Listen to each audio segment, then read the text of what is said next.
Sir మీరు ఏం చేసినా సరే హుందాగా ప్రవర్తించడం తెలుసుకోండి.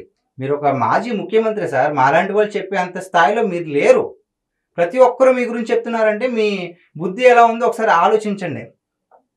మొత్తం అంతా కూడా సమావేశం పెట్టి ఏదో చేస్తారనుకుంటే యాప్ రిలీజ్ చేస్తారంటే దేని గురించి? కక్షపూరిత రాజకీయాలు చేయడం కోసమా? ఇప్పుడు మీ నాయకులంతా ఏం చెప్తున్నారు? రోజా గారు కావచ్చు, అంబటి రాంబాబు గారు కావచ్చు, ఎవరైనా సరే బయటకు వచ్చేయమంటున్నారు. కక్షపూరిత రాజకీయాలు చేస్తున్నారు, వాళ్ళని అరెస్ట్ చేస్తున్నారు, వీళ్ళని అరెస్ట్ చేస్తున్నారు అంటున్నారు. మరి ఇప్పుడు మీరు చేసేది ఏంటి? మీరు రిలీజ్ చేయబోయే యాప్లో మీరు చేసేది ఏంటి? కక్ష సాధింపు కాదా? దీనివల్ల ఎవరికైనా ఏ ప్రజలకైనా ఉపయోగం ఉందా? లేదు.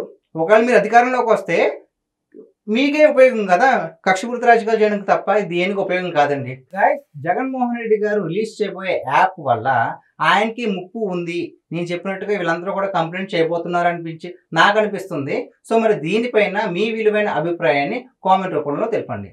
Thank you so much.